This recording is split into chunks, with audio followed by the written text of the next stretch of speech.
My fictitious name expired. If you're wondering what happens when your fictitious name expires, this video is for you. Hi, I'm Trina from Get Around Town Marketing. Today, I'm walking you through the process to apply for your fictitious name. I'm in the state of Missouri, so it will vary by state. So be sure to check with your state on where and how to apply for your fictitious name. So let's go ahead and get started. Okay, so before I walk you through the process, the steps that you will need to do to apply for your fictitious name here in the state of Missouri, just want to give you a little bit of backstory of what happened in my particular situation. So I received a letter, and this letter is basically telling me. So, first, let me go back. This is the second letter. The first letter was letting me know that the time was approaching for me to renew my fictitious name. So, as we all know, life happens. So, I knew that it was going to be time for me to renew my fictitious name. I think I got the letter maybe a couple of months before because it actually expired in January. And this is for my product based business. So, I didn't renew it, obviously, because I received a second letter that states the above business has failed to comply with section, and it gives the section number, and it says failure to renew a fictitious name registration. So at this point, my fictitious name that I registered is no longer valid. Now, I applied for my fictitious name back in January of 2021. And in the state of Missouri and in Illinois, your fictitious name is valid good for 5 years. 5 years. And so January 2021 is now January, or now February 2026.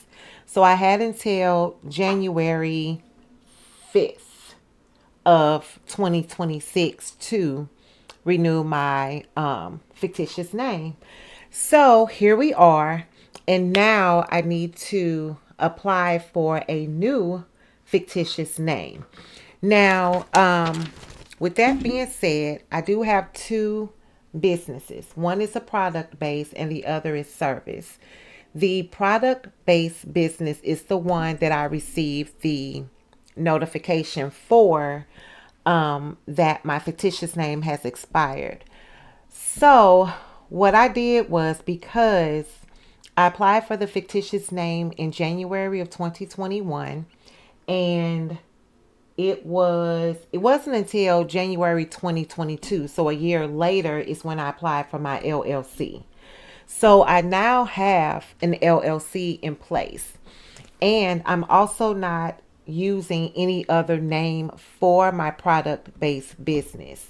So in that case, I do not need to apply for another fictitious name, not unless I decide to do business as under another name.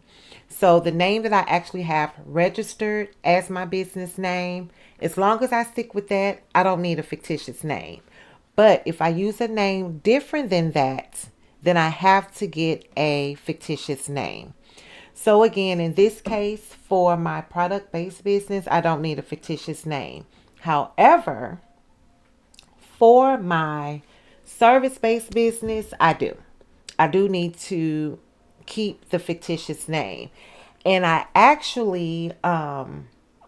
need to get new fictitious names, because at the time of me starting my business, I first initially started as a sole proprietor. It wasn't until later, when I learned about the LLC, is when I switched over. And an LLC, which stands for a limited liability company, the purpose of the LLC is to protect your personal assets. So that will be like your cars, your home, bank accounts. So if you were to run into any type of legal issues or say get sued, heaven forbid that you get sued, but if something like that should happen, that's going to be on your business. Your personal assets will not be impacted because of the LLC. Now, if you stick with the sole proprietorship, if that's the category that you're in right now, then your personal assets will be liable should you run into some type of legal issues or get sued. So just keep that in mind, that it is likely in your best interest, and I highly recommend that at some point you register your business as an LLC.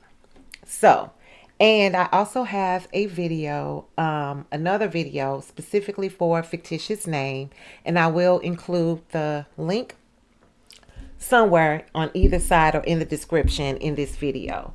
So with that being said, my product based business, I do need to apply for a fictitious name. So I've already done that, but I want to walk you through the steps of, and just look at this as if you never had a fictitious name. This will be the steps that you will go through.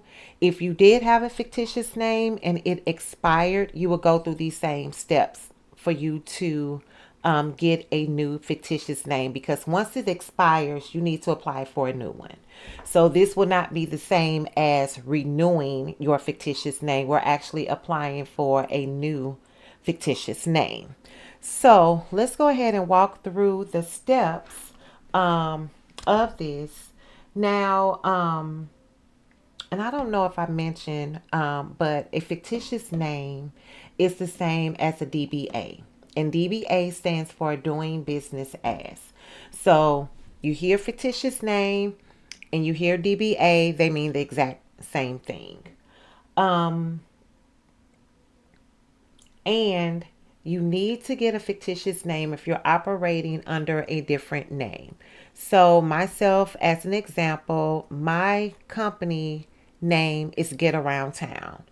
And I'm going to be operating under a different name, which is why I have applied for two fictitious names.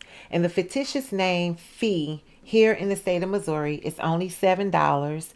And I believe it is the state of Illinois. It is $5. And I'm just checking really quick. I believe it's $5 in the state of Illinois for a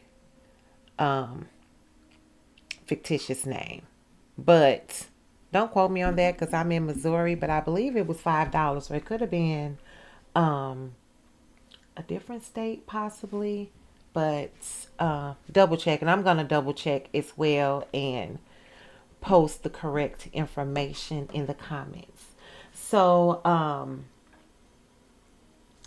you want to apply. So what I have on my screen is the home screen for the business portal. So this is the login screen. So you will create an account. If you have not already done so, you will need to create an account. And then once you create your account, then you will be able to move on to the next screen. So once you log in, then it's going to let you into the system, and you're going to select fictitious names, and you're going to select register fictitious name. Now, I mentioned earlier that we're not renewing our fictitious name, but this is as if you've never had one or it expired. You will need to apply for a new fictitious name. If you already had a fictitious name and it's coming up on your renewal, then that's when you will select renew fictitious name. So now we're going to move on to the next step, which is selecting your name. What is your fictitious name going to be? So again, you have your, and I'm going to refer to it as your parent company. So my company name is Get Around Town. So that's the parent company, and that is my LLC. That is the name that my LLC is registered under. Now for the fictitious name, it's going to be different. And so, for that reason, I have to apply for a fictitious name. So, on this first section where it says business name to be registered, this is where you're going to list the name, the fictitious name of your business. So, you'll fill that out. And then, once that's completed, then you will move on to the next step. And the next step here is where you will put in the address of your business. So you're going to list the country, you're going to provide the street address, and as you see here, a P.O. box is not acceptable as the first line of the address. So I don't have a P.O. box address, but if you do, you won't be able to put it in this first field, but you should be able to put it in the second or third field. So you're going to fill out your address, city and state and zip code, and then that's going to be the information that you need on this page. And then once that's completed, then you will move on to the next step. Okay, so here for the next step is where you're going to list the owner information. So here you see it has add owner, and then it will ask you if the owner is an individual or if the owner is an organization. You're going to select which one is applicable to you. For me, I'm the sole owner, so I have selected owner is individual. And then where it has percentage ownership, you're going to list what the percentage is for each owner. If it's one, such as myself, it will be 100%. If it's two, 50-50. However you want to split that up, it can be 60-40, and so forth. You're going to fill out the name, address, country here, address, city, and state. Once you have all of these fields completed, then you're going to move on to the next step. And the next step prior to this step, so let me go back. So after this step, it's going to give you a page where you're going to review all of your information. And then once you confirm that, then you will be taken to the signature page, which is where the owners need to provide their signature. And then once that's completed, then you're going to go to the final step where you will pay for your fictitious name. So it's pretty simple. It's not overly complicated. You just want to make sure that you have the information that was shown on each of the slides. And if all else fails, if you have questions or any concerns, call the state. That's why they're there. They're there to support you and answer any questions. When I called the state, it was quick. They did have a hold time, but you had the option to opt in for a callback. So you didn't have to sit on hold. And I did that, but then I actually ended up calling back and then I got through to someone, but I was already in the queue.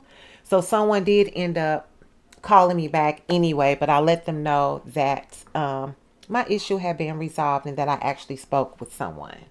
So that is the steps that you will need to take when applying for your fictitious name.